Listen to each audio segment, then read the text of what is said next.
അസ്സലാമു അലൈക്കും വറഹ്മത്തുള്ളാഹി തആല വബറകാതുഹു. ആഷി ഉസ്താദ് സഫീറിനെ ആശ്വസിപ്പിക്കുന്നു. എന്താടാ ഇത്? നീ എന്താ ഇത്രമാത്രം സങ്കടപ്പെടുന്നത്? എന്നാൽ നമ്മുടെ റിസ്വാൻ വക്കീൽ മനസ്സിൻ്റെ ഉള്ളിലുള്ള വിഷമങ്ങളും ദുഃഖങ്ങളുമെല്ലാം മാറ്റിവെച്ച് നേരെ അത് സഫീറിൻ്റെ അടുത്തേക്ക്. സഫീർ, എന്താ, എന്തു പറ്റി? സുഖല്ലേ? റാഹത്തല്ലേ? അത് പറയുമ്പോൾ അവളുടെ മിഴികൾ നിറഞ്ഞിരുന്നു. എന്നാൽ അവളുടെ ഉമ്മയും ഉപ്പയും അത് നോക്കി നിന്നു.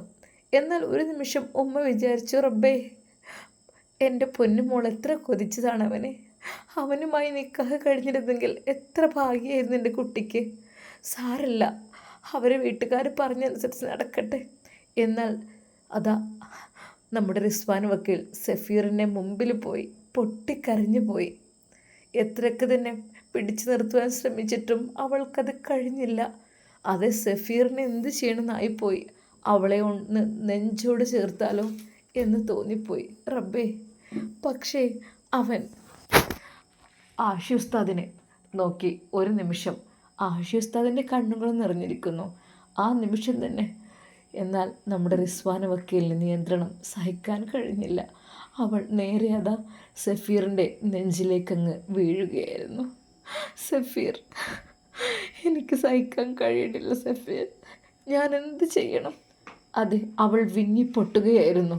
അവനും അതുപോലെ അവൻ്റെ കൈകൾ അറിയാതെ അവളുടെ ശരീരത്തിലേക്ക് പതുക്കെ ഒന്ന് സ്പർശിച്ചു. മോളെ, നീ എന്തേ ചെയ്യുന്നത്? മോളെ. എന്നാൽ ഉപ്പ ഒന്നും പറഞ്ഞില്ല. ഉമ്മ അവളെ പിടിച്ചു മാറ്റാൻ വേണ്ടി ശ്രമിക്കുന്നു. എന്താ മോളെ നീ ചെയ്യുന്നത്? എന്നാൽ ഉപ്പ പറഞ്ഞു, വേണ്ട, അവളുടെ സങ്കടങ്ങളെല്ലാം അവൾ കരഞ്ഞു തീർക്കട്ടെ എന്ന്. എന്നാൽ ആഷി ഉസ്താദും ഒരു നിമിഷം പകച്ചു പോയി. നമ്മുടെ സഫീറിൻ്റെ നെഞ്ചിലേക്ക് അതാ റിസ്വാൻ വക്കീൽ പൊട്ടിക്കരഞ്ഞുകൊണ്ട് വീണിരിക്കുന്നു. ഒരു നിമിഷം അവൻ ആലോചിച്ച, റബ്ബേ, എത്രമാത്രം സന്തോഷകരമായിരിക്കും അവർ ഒരുമിച്ച് കഴിഞ്ഞാൽ എന്ന്. എന്നാൽ പെട്ടെന്ന് ഉമ്മ അവളെ പിടിച്ചു മാറ്റി. എന്താ മോളെ ഇത്? ഉമ്മ, ഞാനറിയാതെ. അറിയാതെ മോളെ, അവന് വേറെ നിക്കാഹ് ഉറപ്പിച്ച ആളാണ്. നമ്മൾ അവനെ പിടിച്ച് കെട്ടിപ്പിടിക്കുന്നതൊന്നും ശരിയല്ല. അങ്ങനെ ചെയ്യാൻ പാടുണ്ടോ മോളെ? ഉമ്മ, ക്ഷമിക്കണം. അസ്തഗ്ഫിറുല്ലാ. അവൾ വിതുമ്പിപ്പോയിരുന്നു. എന്നാൽ ആഷി ഉസ്താദിന് വല്ലാത്തൊരു വിഷമമായി അത് കണ്ടപ്പോൾ. ഒരു നിമിഷം എന്തൊക്കെയോ ചിന്തിച്ചു പോയി. എന്നാൽ സഫീർ അതീവ ദുഃഖഭാരത്തോടു കൂടി റിസ്വാനയെ നോക്കി. മോളെ, പൊറുക്കണം എന്നോട്. ഇല്ല സഫീർ, ഇല്ല, നിങ്ങൾ സന്തോഷത്തോടു കൂടി വിവാഹം കഴിച്ചോളൂ. പക്ഷേ മനസ്സിൻ്റെ ഉള്ളിലുള്ള ആ ഒരു നെഞ്ചിനകത്തുള്ള വേദന ഞാനങ്ങ് അറിയാതെ നിയന്ത്രണം വിട്ടുപോയതാണ്. അല്ലാതെ ഒരിക്കൽ പോലും എനിക്ക് നിങ്ങളെ വെറുത്തിട്ടല്ല. അറിയാം മോളെ, അറിയാം. എന്നെക്കൊണ്ട് കഴിയുന്ന പരമാവധി ഞാനതിൽ നിന്ന് പിന്തിരിഞ്ഞ് നിൽക്കുകയാണ് മോളെ. അതെ, ഇന്നല്ലെങ്കിൽ നാളെ ഒരിക്കൽ നിൻ്റെ പുതുമണവാളനായി ഞാൻ നിൻ്റെ അരികിലെത്തും. വാശി, അതുറപ്പാണ്. സഫീറാണ് പറയുന്നത്. അവൻ്റെ നെഞ്ചതടിച്ചുകൊണ്ട് അവനത് പറഞ്ഞപ്പോൾ റിസ്വാൻ വക്കീൽ പറഞ്ഞു, വേണ്ട, അതൊന്നും വേണ്ട. ഉമ്മയുടെ ഇഷ്ടത്തിൽ നിന്നോളി സഫീർ, കുഴപ്പമൊന്നുമില്ല. ഞാൻ ഒന്നും വിചാരിക്കണില്ല. സത്യമായിട്ടും ഉമ്മയുടെ ഇഷ്ടത്തിൽ നിന്നോളൂ, അതായിരിക്കും നല്ലത്.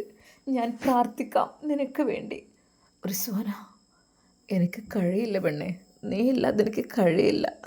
എനിക്കതിന് കഴിയില്ല നീ ഇല്ലാതെ ജീവിക്കാൻ. നീ ഇല്ലാതെ എന്ത് ജീവിതം എനിക്ക്? സഫീർ, അത് പറയരുത്. ഉമ്മ നിങ്ങൾക്ക് വേണ്ടി കണ്ടുപിടിച്ച ആ ഒരു പെൺകുട്ടിയെ നിങ്ങൾ വിവാഹം കഴിക്കണം. തീർച്ചയായും അതാണ് എൻ്റെ ഇഷ്ടം, അതാണ് ഞാൻ ആഗ്രഹിക്കുന്നത്. അതിൽ നിന്നും ഒരിക്കലും പിന്മാറണ്ട, സത്യമായിട്ടും. എന്നാൽ സഫീർ പറഞ്ഞു, എൻ്റെ മനസ്സുകൊണ്ട് എനിക്കൊരിക്കലും അവളെ സ്വീകരിക്കാൻ കഴിയില്ല. അതെ, പിന്നെ എന്തിന് യാന്ത്രികമായി ഞാൻ അതിനെ ഒരു ബലിയാടാകുന്നു? സഫീർ, സാരമില്ല.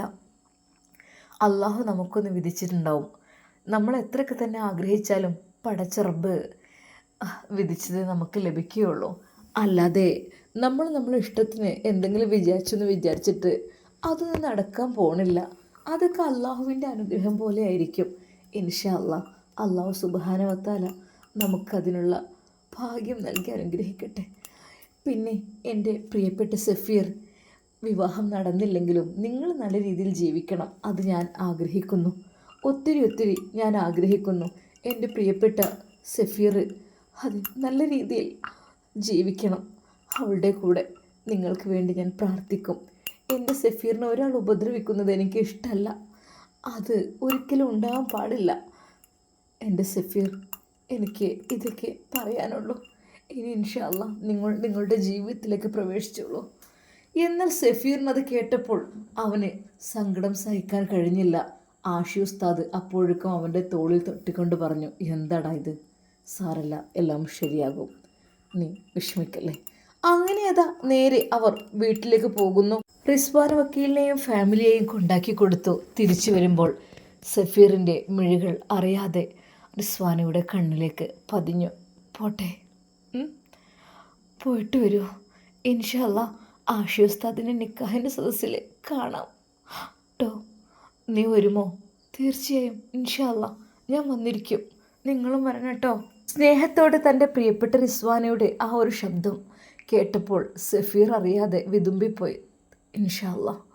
അങ്ങനെ അതാ അവിടെ നിന്നും സഫീർ പോയി. നേരെ വീട്ടിലേക്കെത്തി. അവൻ നേരെ അതാ ബെഡ്റൂമിലേക്ക് പോകാൻ നിന്നപ്പോൾ, എങ്ങോട്ടാ? അതെ, സഫീറിൻ്റെ ഞെട്ടിപ്പിക്കുന്ന ആ ഒരു ചോദ്യം കേട്ട് ഉമ്മ ഒരു നിമിഷം ചോദിച്ചു, എങ്ങോട്ടാണെന്ന് നീ പറഞ്ഞിട്ടില്ല. അവൻ ആ ചോദ്യം കേട്ട് ഞെട്ടി. അതെനിക്ക് എൻ്റെ ഫ്രണ്ടിനെ കൊണ്ടുപോകാൻ പോയിരുന്നു. ഫ്രണ്ടോ? ഏത് ഫ്രണ്ട്? എനിക്കറിയണം ഏതാണ് ഫ്രണ്ടിനുള്ളത്. ഉമ്മയുടെ ആ ഒരു വാക്കുകൾ, അതെൻ്റെ ഫ്രണ്ടാണ്. ഏത് ഫ്രണ്ട്? ബോയ് ഫ്രണ്ടോ ഓർ ഗേൾ ഫ്രണ്ട്? അത് ഫ്രണ്ട് എന്ന് വെച്ചാൽ കുറച്ച് പ്രായമായ ഒരു ഉപ്പയാണ്. അദ്ദേഹം ഞങ്ങളോട് ഭയങ്കര ഫ്രണ്ട്ഷിപ്പാണ്. ഓഹോ, കൂടെ ഒറ്റക്കാണോ? അദ്ദേഹം ആയിരിക്കില്ലല്ലോ. പ്രായമായ ആൾ ഫ്രണ്ട്സാണെങ്കിൽ അതിലെന്തെങ്കിലുമൊക്കെ ഒരു കളികളുണ്ടാകും. ഒന്നുകിൽ മക്കൾ അല്ലെങ്കിൽ ഭാര്യ. ഉമ്മ, നിങ്ങൾ എന്തീ പറയുന്നത്? അതേടാ, എത്രയെത്ര പ്രായമായ ആളുകളുടെ ഭാര്യമാർ ചെറിയ ചെക്കന്മാരെ കൂട്ടുപിടിച്ച് നടക്കുന്നു. എന്താ, അതായിരുന്നോ നിൻ്റെ പരിപാടി അവിടെ പോയിട്ട്? ഉമ്മ, ശരിക്കും ഉമ്മയുടെ വാക്കുകൾ കേട്ട് സഫീറിന് ദേഷ്യമാണ് വന്നത്. അവൻ ഒരു നിമിഷം ഉമ്മയോട് പറഞ്ഞു, ഉമ്മ അനാവശ്യം പറയരുത്. ആടാ, എൻ്റെ നേരെ നീ വിരൽ ചൂണ്ട്. നീ എൻ്റെ നേരെ വിരൽ ചൂണ്ട്. ഇനി മറ്റവളും ഇങ്ങോട്ട് കയറി വരുമ്പോഴേ അതുകൂടി പഠിപ്പിച്ചു കൊടുക്കാനായിരിക്കും നിനക്ക്, അല്ലേ? ഉമ്മ അനാവശ്യം പറയരുത്. അതെ, എന്തിനാണ് അവരെക്കുറിച്ച് പിന്നെ എന്താ നീ തുറന്ന് പറയാത്തത്? നീ പറഞ്ഞു നിൻ്റെ ഫ്രണ്ടിനെ കൊണ്ടുവരാൻ. അതൊരു പക്ഷേ അദ്ദേഹത്തിൻ്റെ മകളെ കാണാനായിരിക്കും നീ പോയത്, അല്ലെങ്കിൽ ഭാര്യയെ കാണാനായിരിക്കും. എന്താ പിന്നെ ഞാൻ പറഞ്ഞത്? അതുള്ള കാര്യം തന്നെയാണ്. പല ഭാര്യമാരും ചെറിയ ചെക്കന്മാരെ നോക്കി നടക്കുന്ന കാലം. അതുകൊണ്ട് നീ അതിൽ പെട്ടിട്ടുണ്ടോ എന്ന് അറിയാൻ വേണ്ടിയിട്ടാണ്. ഉമ്മ, പഠിച്ചോനെ വിചാരിച്ച് വേണ്ടാത്തൊന്നും പറയരുത്. അവൻ വിതുമ്പിക്കൊണ്ട് റൂമിലേക്ക് കടന്നു വാതിൽ അടച്ചു. ശക്തമായി അവൻ പൊട്ടിക്കരഞ്ഞു. പഠിച്ചോനെ, എൻ്റെ ഉമ്മ എന്തൊക്കെയാണ് സംസാരിക്കുന്നത്? ഇങ്ങനെയുണ്ടാവോ റബ്ബേ? ആഷി ഉസ്താദിൻ്റെ ഉമ്മയൊക്കെ എത്രമാത്രം സ്നേഹത്തോടു കൂടിയാണ്. ഇത് എപ്പോഴും എന്നെ സംശയമാണ്. എന്നെ എപ്പോഴും വളരെയധികം ദേഷ്യമാണ്. അതാദ്യം അങ്ങനെ തന്നെ. മക്കളാണെങ്കിൽ പോലും രണ്ട് കണ്ണുകൾ കൊണ്ടാണ് ഉമ്മ ഞങ്ങളെ കാണുന്നത്. എപ്പോഴും ജസീറിന് സപ്പോർട്ടായിരിക്കും, എപ്പോഴും എനിക്ക് വിലങ്ങുതടിയുമായിരിക്കും എല്ലാ കാര്യത്തിലും. അതങ്ങനെ തന്നെ. പഠിച്ചോനെ, എന്ത് തെറ്റാ എനിക്ക് ഈ ഒരു അവസ്ഥ വരുന്നത് എനിക്കറിയുന്നില്ല. എന്നാൽ ഈ സമയം ജസീർ കയറി വന്നു. ഉമ്മ, അവൻ എത്തിയോ? അവൻ വന്ന് അകത്ത് കയറിണ്ട് വാതിലടിച്ചിക്കണേ. അവൻ അങ്ങനെ വിട്ടത് ശരിയാവില്ല. അവൻ എന്തൊക്കെയോ പ്ലാനിങ് ഉണ്ട് എന്ന കാര്യം എനിക്ക് അറിയാനിട്ടില്ല. വേഗം പെട്ടെന്ന് തന്നെ നൂർജഹാനുമായുള്ള വിവാഹം ഉറപ്പിക്കണം. ഇനി അതിൻ്റെ അപ്പുറത്തേക്ക് ഒന്നുമില്ല. എന്നാൽ ഈ സമയം നൂർജഹാൻ്റെ വീട്ടിൽ ഉമ്മയും ഉപ്പയും പറയുന്നു, ഉമ്മ നിങ്ങൾ എന്തീ പറയുന്നത്? മോളെ, നിനക്ക് ആ കുടുംബത്തിലേക്ക് പോകുന്നതിലെന്ത് വിഷമമുണ്ടോ? വിഷമമൊന്നുമില്ല, എനിക്കൊന്ന് പോകുക തന്നെ വേണം. അതെ, കുറച്ച് ചില കടങ്ങൾ ബാക്കിയുണ്ട്. എന്തൊക്കെയാണ് മോളെ നീ പറയുന്നത്? സഫീറിൻ്റെ ഭാര്യയായിട്ടല്ലേ നീ പോകുന്നത്? സഫീറിൻ്റെ ഭാര്യയായിട്ട് തന്നെയാണ് ഞാൻ പോകുന്നത്. പക്ഷേ ചില കാര്യങ്ങൾ എനിക്ക് അവിടെ ചെയ്യാനുണ്ട്. എന്താ മോളെ? അതെ, ചില കളിയാക്കലുകൾ, ചില കുറ്റപ്പെടുത്തലുകൾ, ചില പ്രയോഗങ്ങൾ, അതെല്ലാം അവരെന്നിൽ അർപ്പിച്ചതാണ്. പ്രത്യേകിച്ച് അവിടുത്തെ എൻ്റെ അമ്മായി എന്ന് പേരുള്ള ഒരുത്തിയുണ്ടല്ലോ, അവളും അവളുടെ മോന് ഭാര്യയും. എന്തൊക്കെയാണ് നീ പറയുന്നത്? അതെ, അത് നിങ്ങൾക്കറിയായിട്ടാണ്. സ്വന്തം ആങ്ങളെയും പെങ്ങളെയും തമ്മിൽ ഇത്രമാത്രം ശത്രുത ഉള്ളത് ഞാൻ ആദ്യമായിട്ട് കാണാണ്. ഇപ്പം നന്നായി നിങ്ങൾ കല്യാണാലോചന നടത്തുന്നു അല്ലേ? അതിനു മുമ്പ് എന്നെയൊക്കെ കഷ്ടപ്പെടുത്തിയത് എനിക്ക് നന്നായിട്ടറിയാം. അതുകൊണ്ട് പെട്ടെന്ന് നിക്കാഹ് കല്യാണമൊക്കെ നടത്തിക്കോളൂ. അതിനു മുമ്പായിട്ട് എനിക്ക് സഫീറിനെ ഒന്ന് വിളിക്കുകയും വേണം. ഇനി എന്തിനാ മോളെ അതിനൊക്കെ നിൽക്കുന്നത്? പഴയതൊക്കെ മറക്കാം, പുതിയൊരു ജീവിതം തുടങ്ങാം. നിനക്കും വേണ്ടേ ഒരു ഭാവി ജീവിതം? അതെ, വേണമല്ലോ. എനിക്കും വേണം നല്ലൊരു ഭാവി ജീവിതം. അതിനു വേണ്ടിയിട്ട് തന്നെയാണ് ഞാനിത് തിരഞ്ഞെടുത്തത്. ശരിക്കും നൂർജഹാൻ്റെ വാക്കുകൾ കേട്ട് ആ ഉപ്പയും ഉമ്മയും ഭയന്നു. എന്നാൽ ഈ സമയം നമ്മുടെ ആഷി ഉസ്താദിൻ്റെ വീട്ടിൽ സന്തോഷത്തിൻ്റെ നിമിഷങ്ങൾ. മോനെ, എല്ലാവരും എത്തിയില്ലേ? അപ്പോൾ പിന്നെ നിക്കാഹിൻ്റെ ഡേറ്റ് അതങ്ങ് പെട്ടെന്നാക്കാം, അതല്ലേ നല്ലത്? ഉമ്മയും വല്ലാത്ത സന്തോഷത്തിലാണ്. മോനെ ആഷി, ഉമ്മ. എന്നാൽ അതിനിടയിൽ നമ്മുടെ ഐഷും കളിയാക്കുന്നുണ്ട്. എൻ്റെ പൊന്നിക്കാൻ്റെ ജീവിതത്തിലേക്ക് കടന്നു വരുന്നത് ഇക്കയുടെ പ്രാണേശ്വരിയല്ലേ? അതെ പെണ്ണെ, അതിനെന്താ? അല്ല, ഒന്നുമില്ല, കുഴപ്പമൊന്നുമില്ല, ഞാൻ പറഞ്ഞെന്ന് മാത്രം. അല്ലെങ്കിലും ആദ്യമേ ഇതങ്ങ് കഴിച്ചുകൊണ്ടിരുന്നോ? എന്തിനാണ് വെറുതെ? ഇക്കാനോട് ആദ്യം അവൾക്ക് ഇഷ്ടമുള്ളതും ഇക്കാക്ക് അങ്ങോട്ട് ഇഷ്ടം തോന്നിയതും എനിക്ക് നന്നായിട്ട് അറിയായിരുന്നു. അന്ന് തന്നെ നിന്നാൽ പോയിരുന്നോ? എന്തിനാണ് വെറുതെ പാവത്തെ കഷ്ടപ്പെടുത്തി കാലൊക്കെ കളഞ്ഞത്? എന്നാൽ ആഷി ഉസ്താദിന് ഇത് കേട്ടപ്പോൾ വല്ലാത്ത സങ്കടം തോന്നി. അതെ, ഞാനായിട്ടാണ് എനിക്ക് പഠിക്കാനുണ്ടെന്ന് പറഞ്ഞ് ആ വിവാഹത്തിൽ നിന്ന് പെട്ടെന്ന് ഒഴിവായത്. അന്ന് എനിക്ക് അവൾ അത്രങ്ങ് പരിചയമില്ലായിരുന്നു. പക്ഷെ പിന്നീടാണ് എൻ്റെ മനസ്സിലേക്ക് അവൾ കടന്നു വന്നത്. അങ്ങനെയാണെങ്കിൽ എൻ്റെ ആദ്യ മോളുടെ കാലുകൾ അവൻ നഷ്ടപ്പെടുത്തില്ലായിരുന്നു. അത് നടക്കുവാനുള്ള ആ ശേഷി റബ്ബേ നീ കാക്ക്. ശരിക്കും ആഷി ഉസ്താദ് കരഞ്ഞു പോയി. തൻ്റെ പ്രിയതമയുടെ കാലുകൾ. പഠിച്ചവനെ, അന്ന് തന്നെ ഞാൻ അവളെ സംരക്ഷിച്ചിരുന്നെങ്കിൽ അവൾക്കൊന്നും സംഭവിക്കില്ലായിരുന്നു. പാവം ഒരുപാട് വേദന സഹിച്ചു. എന്നാൽ ഇപ്പോൾ വീൽ ചെയറിൽ കഴിയുന്ന അവസ്ഥ. സത്യം പറഞ്ഞാൽ ആഷി ഉസ്താദിന് ഹാദിയയോട് വല്ലാത്തൊരു പ്രണയം തോന്നി, വല്ലാത്ത മുഹബത്ത് തോന്നി. അതെ റബ്ബേ, പെട്ടെന്ന് നിക്കാഹ്, അത് കഴിഞ്ഞ് അവളെ കൂട്ടിക്കൊണ്ടുവരൽ, അതെല്ലാം കൂടി അവൻ ആലോചിച്ചു. എന്നാൽ 2 ദിവസത്തിനകം തന്നെ നിക്കാഹ് നടക്കണം എന്ന് പിതാവും. വരാനുള്ളവരൊക്കെ വന്നില്ലേ, ഇനിയിപ്പോൾ എന്താ, എന്ത് തീരുമാനിക്കാനാ? അങ്ങനെയതാ നമ്മുടെ ആഷി ഉസ്താദിൻ്റെ നിക്കാഹിന് വെറും 2 ദിവസം മാത്രമാണ് ബാക്കിയുള്ളത്. എല്ലാവരും എത്തിക്കഴിഞ്ഞു. ശരിക്കും ആ ഡേറ്റ് അതാ നമ്മുടെ സഫീറിനോടും നമ്മുടെ റിസ്വാന വക്കീലിനോടും പറഞ്ഞു. ഒരു നിമിഷം ആ ഡേറ്റ് അറിഞ്ഞ സമയം റിസ്വാന വക്കീൽ പൊട്ടിക്കരഞ്ഞു പോയി. അതെ, തൻ്റെ പ്രിയപ്പെട്ട സഫീറിന് കൊടുക്കുവാനുള്ള ഡ്രസ്സ് അതവൾ കരുതി. എന്തൊക്കെ തന്നെയാലും ആഷി ഉസ്താദിൻ്റെ നിക്കാഹിനതൊരു പക്ഷേ ഇടില്ലായിരിക്കും. എന്നാലും അത് സഫീറിൻ്റെ നിക്കാഹിന് ആ ഡ്രസ്സ് ധരിക്കണം. വിലപിടിപ്പുള്ള ഒരു ഗിഫ്റ്റായിട്ട് എനിക്കത് കൊടുക്കണം. പക്ഷേ അവരുടെ വീട്ടിലേക്ക് ഒരിക്കൽ പോലും പോകാൻ പറ്റില്ല. അഥവാ പോയാൽ തന്നെ ജസീർ എന്നെ വെറുതെ വിടുകയുമില്ല. അവൻ എൻ്റെ മേത്ത് ഒരു കണ്ണുണ്ട്. എന്നെ അവൻ വെറുതെ വിടില്ല, അതെനിക്ക് നന്നായിട്ടറിയാം. എന്നാൽ നിക്കാഹിന് വെറും 2 ദിവസം മാത്രമാണ് ബാക്കിയുള്ളത്. ആഷി ഉസ്താദ് തിരക്കുകളിലാണ്. എല്ലാ കാര്യങ്ങളിലും ഭയങ്കര തിരക്ക്. എന്നാൽ ഇന്ന് മുതൽ തന്നെ നമ്മുടെ അറക്കൽ തറവാട്ടിൽ നിക്കാഹിൻ്റെ പ്രോഗ്രാമെല്ലാം തുടങ്ങിക്കഴിഞ്ഞിരുന്നു. അതെ, അവിടെ പല രീതിയിലുള്ള മഞ്ഞൾ കല്യാണമായിട്ടും അറബിക് നൈറ്റായിട്ടും അങ്ങനെ പല പല രീതിയിലുള്ള വിവാഹത്തിൻ്റെ ഓരോ പരിപാടികൾ തുടങ്ങിക്കൊണ്ടിരിക്കുകയാണ്. ഫുഡും കാര്യങ്ങളും എല്ലാം വെറൈറ്റി ഐറ്റംസിലുള്ളത്. അതെ, വിവാഹത്തിൻ്റെ 2-3 ദിവസം മുമ്പ് തന്നെ ഇതെല്ലാം അവിടെ അറേഞ്ച് ചെയ്തിരുന്നു. ശരിക്കും ഹാദിയുടെ ആ ഒരു കല്യാണം 2ാം വിവാഹമാണെങ്കിലും അവിടെ 2ാം വിവാഹത്തിൻ്റെ യാതൊരു പോരായ്മകളും കാണിച്ചില്ല. അതിനേക്കാൾ വളരെയധികം ഉഷാറോടു കൂടിയാണ് അവളുടെ പിതാവ് ഇപ്രാവശ്യം കല്യാണം നടത്തുവാൻ തീരുമാനിക്കുന്നത്. എന്നാൽ ഹാദിയുടെ കല്യാണമാണ് എന്നറിയുമ്പോൾ ജസീറിൻ്റെ ആ ഒരു അവസ്ഥ, അവൻ്റെ രക്തം തിളക്കും, അതുറപ്പുണ്ട്. ഒരിക്കൽ പോലും അവൻ അവളെ ജീവിക്കാൻ സമ്മതിക്കുകയുമില്ല. അതുകൊണ്ട് തന്നെ ഈ കാര്യം അവൻ അറിഞ്ഞിരുന്നില്ല. എന്നാൽ ഈ സമയം അവനോട് നമ്മുടെ ഹാദിയുടെ ജ്യേഷ്ഠത്തിയുടെ ഭർത്താവ് പറഞ്ഞു, എടാ ഇന്ന് അറക്കൽ തറവാട്ടിൽ വലിയ പരിപാടി തുടങ്ങാണ്. എന്താ കാര്യം? ഒന്നുമില്ല, അതേ നിൻ്റെ കെട്ടിയോളുണ്ടല്ലോ, അത് നിങ്ങൾ ഡൈവേഴ്സായ അവളുടെ നിക്കാഹാണ്. നിക്കാഹോ? ആരുമായി? അതൊക്കെ ഏതൊരു പയ്യനുണ്ട്. ഹും, എന്തായാലും നിനക്ക് കയ്യിൽ നിന്ന് പോയല്ലോ. അവളെ കാലുകൾ ഞാൻ ഒടിച്ചിട്ടിട്ടും വീണ്ടും അവൾ നിക്കാഹിന് തയ്യാറാകുക. അതെങ്ങനെ?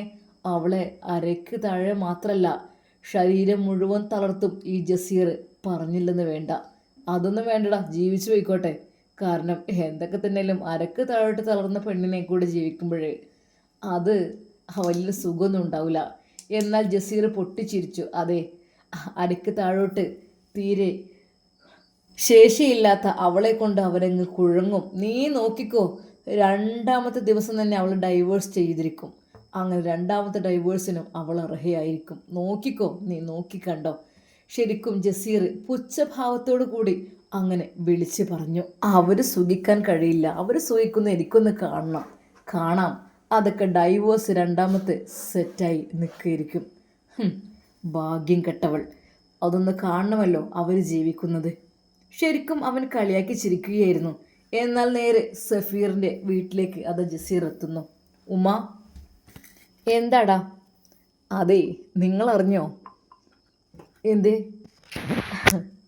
ആ ഹാദിയുണ്ടല്ലോ, ആ ഒരു ഭിന്നശേഷിക്കാരി, ആ നീ കാലൊടിച്ച അവളുടെ നിക്കാഹാണത്രേ. പരിപാടികൾ തുടങ്ങി മറ്റന്നാളോ അതിൻ്റെ പിറ്റേന്നൊക്കെ. ആ കാലം കൊണ്ട് അവൾ എന്ത് ചെയ്യാനോ? ആരവളെ കെട്ടുന്നത്? വല്ല വികലാംഗനും ആയിരിക്കില്ലേ? അതേതായാലും നന്നായി. അത് എന്തോ ഏതോ ആയിക്കോട്ടെ, എത്ര ദിവസം പോകുമെന്ന് നമുക്കറിയാലോ, അതാണ് മെയിന്. എന്നാൽ ജസീർ പറയുന്നത് സഫീർ കേൾക്കുന്നു. ശരിക്കും ഹാദിയെക്കുറിച്ച് വീണ്ടും പറയുന്നു. കാരണം അവൻ്റെ കൂടെ ജീവിച്ചിട്ട് ഒരു സുഖവും സമാധാനവും ഇല്ലാതെ രക്ഷപ്പെട്ടവളായിരുന്നു അവൾ. എന്നാൽ വീണ്ടും അവളെ ജീവിതത്തിലേക്ക് അവൻ കടന്നു വന്ന് ഉപദ്രവിക്കുമോ എന്നുവരെ അവൻ ഭയന്നു. സഫീർ റബ്ബിനോട് ദുആ ചെയ്തു, അല്ലാഹുവേ റഹ്മാനെ, ഒന്നും വരുത്തില്ല അല്ലാ ആദിയുടെ ജീവിതത്തിൽ. എന്താടാ, നീ പോകുന്നില്ലേ നിന്റെ മറ്റവളുടെ കല്യാണത്തിന്? ഇക്ക, സൂക്ഷിച്ച് സംസാരിക്കണം. എന്താ? പിന്നെന്താ? നീ എന്താ പോകുന്നില്ലേ? നീ വലിയ കൂട്ടായിരുന്നല്ലോ നിങ്ങൾ തമ്മിൽ. ഹോസ്പിറ്റലിൽ കൊണ്ടുപോകലും അങ്ങനെയാക്കലും ഇങ്ങനെയാക്കലും കൗൺസിലിങ്ങും എല്ലാം കൂടെ. ഇൻഷാ അല്ലാ പോകണം, എന്നെ ക്ഷണിച്ചിട്ടുണ്ട്. നീ പോകാതിരിക്കില്ല, നീ അല്ലെങ്കിൽ അവരുടെ ആളല്ലേ. എന്താന്നില്ലേ ഇക്ക ഡൈവേഴ്സ് ആയതാണ് അല്ലേ? ആ ഒരു ബന്ധം വേർപ്പെടുത്തിയതാണ്. വീണ്ടും അതിൻ്റെ പിന്നാലെ എന്തിനു വേണ്ടിയിട്ടാണ് കൂടുന്നത്? സഫീറിൻ്റെ ശബ്ദം അല്പം ഉയർന്നു. ആഹാ, നീ നാവനക്ക് സംസാരിക്കാനൊക്കെ തുടങ്ങിയല്ലോ. നിനക്ക് എവിടെ നിന്ന് കിട്ടിയടാ ഈ ധൈര്യം? കുറേയൊക്കെ മിണ്ടാതിരിക്കോ, പക്ഷേ എപ്പോഴും മിണ്ടാതിരിക്കാനേ ഞാൻ മിണ്ടാപൂശയല്ല. ഓ, അങ്ങനെയായി. ബെസ്റ്റ്. അപ്പോൾ നീ എന്നെ തോൽപ്പിക്കാനുള്ള പുറപ്പാടാണല്ലേ? എന്തിനും തോൽപ്പിക്കുന്നു? ഒരാളെയും ഞാൻ തോൽപ്പിക്കുന്നില്ല. അതെ, നല്ല ജീവിതം കൊടുക്കണം. അതിനുവേണ്ടി മംഗളാശംസകൾ നേരുവാൻ ഞാനും പോകും. ഓഹോ, നീയാണോ കൊടുക്കുന്നത്? ഞാനല്ല, എൻ്റെ കൂട്ടുകാരനാണ്. ശരിക്കും ജസീർ ഞെട്ടിപ്പോയി. ഏത് കൂട്ടുകാരൻ? അതൊന്നും ഞാൻ പറയില്ല, എൻ്റെ കൂട്ടുകാരൻ തന്നെയാണ് അവൾക്ക് ജീവിതം കൊടുക്കുന്നത്. അവൻ ഞെട്ടിപ്പോയി. ജസീർ, ഇവൻ്റെ കൂട്ടുകാരൻ ആ ആഷി ഉസ്താദ് എന്ന പേരുള്ള അവനോ? അവന് ആ പെണ്ണിനെ കല്യാണം കഴിക്കുകയെ അരക്ക് താഴോട്ട് അനക്കമില്ലാത്ത ആ പെണ്ണിനെ അതെങ്ങനെ സംഭവിക്കും? അതൊന്നും മുന്നോട്ട് പോവില്ല. പെട്ടെന്നൊരു ഡൈവേഴ്സിന് വേണ്ടി കാത്തിരിക്കാം, എന്നിട്ട് അത് കണ്ട് ആസ്വദിക്കണം. അതേ നടക്കുള്ളൂ. ശരിക്കും ജസീറിൻ്റെ ക്രൂരമായ ചിന്തകൾ അങ്ങനെയാണ് പോയത്. എന്നാൽ സഫീർ ഒട്ടും വിട്ടു നൽകിയില്ല. അവൻ കല്യാണത്തിൻ്റെ തലേ ദിവസം തന്നെ പോകുവാൻ വേണ്ടിയും ഒരുങ്ങുകയാണ്. എന്നാൽ ഈ സമയം അതാ നമ്മുടെ റിസ്വാന വക്കീൽ ആഷി ഉസ്താദിൻ്റെ വീട്ടിലേക്ക് ഉമ്മയും ഉപ്പയും പോവുകയാണ്. കല്യാണവും കാര്യങ്ങളൊക്കെ അല്ലേ, അപ്പോൾ 2 ദിവസം മുമ്പ് തന്നെ ഒന്ന് ചെന്ന് നോക്കാം എന്ന് കരുതി. ആഷി ഉസ്താദിനെ കണ്ടതും നമ്മുടെ റിസ്വാന വക്കീൽ പറഞ്ഞു, ഉസ്താദേ. മോളെ, ഇതെന്താ മോളെ? ഇതെൻ്റെ പ്രിയപ്പെട്ട ഉസ്താദിന് വേണ്ടിയിട്ടാണ്. ഓ മാഷാ അല്ലാ, അൽഹംദുലില്ലാ. പ്രിയപ്പെട്ട ഉസ്താദിനും എൻ്റെ ഹാദിയക്കും വേണ്ടിയിട്ട് അവൾക്കുള്ളത് അവിടെ ഞാൻ കൊണ്ടുപോയി കൊടുക്കും. പിന്നെ ഇതെന്താ മോളെ? ഇത് ആർക്ക്? പ്രിയപ്പെട്ട സഫീറിന്. ഓ അങ്ങനെ, മാഷാ അല്ലാ, അൽഹംദുലില്ലാ. എന്താ മോളെ ഇതൊക്കെ? ഡ്രസ്സാണ്. എന്ത് ഡ്രസ്സ്? Wedding dress. വെഡ്ഡിങ് ഡ്രസ്സോ? എനിക്കോ? ഞാൻ മോളൊരു സാധാരണ രീതിയിൽ ഒരു കന്തൂറയും തലയിൽ കെട്ടും കെട്ടിങ്ങ് പോകും. ഇല്ല, അത് പറ്റില്ല. എൻ്റെ പ്രിയപ്പെട്ട ഉസ്താദ്, ഞാൻ നൽകിയ വസ്ത്രം ധരിക്കണം, അതാണ് എൻ്റെ ഇഷ്ടം. മോളെ, ശരിക്കും ഉസ്താദ് തുറന്നു നോക്കി. മാഷാ അല്ലാ, ഇത്ര വിലപിടിപ്പുള്ള വസ്ത്രമാണ് മോളെ നീ എനിക്ക് വേണ്ടി വാങ്ങിയത്? അതെ ഉസ്താദെ, സത്യമായിട്ടും അങ്ങനെ ധരിക്കണം, എൻ്റെ ഒരു ആഗ്രഹമാണ്. ആയിക്കോട്ടെ, ഇൻഷാ അല്ലാ, മാഷാ അല്ലാ. മോളെ, എത്ര ലക്ഷങ്ങൾ രൂപ വില വരുന്ന ഡ്രസ്സാണ് ഇതൊക്കെ. ഇതൊക്കെ ഒരു ദിവസത്തിന് വേണ്ടിയിട്ട്. ഉസ്താദെ, ഒരു ദിവസത്തിനായാലും അതൊരു പവിത്രമായ ദിവസമല്ലേ, അതിൽ ഓർമ്മിക്കാൻ പലതും ഉണ്ടാവുമല്ലോ. അത് മോള് പറയുന്നത് ശരി തന്നെയാണ്. ഓക്കെ ഓക്കെ, ഇൻഷാ അല്ലാ. സ്നേഹത്തോടെ സമ്മാനങ്ങളെല്ലാം അവിടെ സമർപ്പിച്ചു. എന്നാൽ അവർ ഇനി പോകുന്നത് ഹാദിയുടെ വീട്ടിലേക്കാണ്. ഉപ്പ പറഞ്ഞു, മോളെ, എന്നാൽ ഇനി നാളെ പോകാല്ലേ, ഇന്ന് ലേറ്റായില്ലേ? ശരി ഉപ്പ, അങ്ങനെ ചെയ്യാം. അങ്ങനെ ഇത് പിറ്റേ ദിവസം നമ്മുടെ റിസ്വാൻ വക്കീലും ഉമ്മയും ഉപ്പയും ഗിഫ്റ്റുമായി നേരെ ഹാദിയുടെ വീട്ടിലേക്ക് പോകുന്നു. ഹാദിയുടെ വീട്ടിലേക്ക് കയറി ചെന്നപ്പോൾ നമ്മുടെ റിസ്വാൻ വക്കീൽ മനോഹരമായൊരു കാഴ്ച കണ്ടു. അത് മറ്റൊന്നും ആയിരുന്നില്ല. എന്തായിരിക്കും ആ ഒരു കാഴ്ച? എൻ്റെ പ്രിയപ്പെട്ട കൂട്ടുകാരെ കമൻ്റായിട്ട് രേഖപ്പെടുത്തണേ. ഇൻഷാ അല്ലാ, നമുക്കിതിൻ്റെ ബാക്കി ഭാഗം നാളെ കാണാം. അതുവരേക്കും എല്ലാവർക്കും അസ്സലാമു അലൈക്കും വറഹ്മത്തുള്ളാഹി തആല വബറകാതുഹു.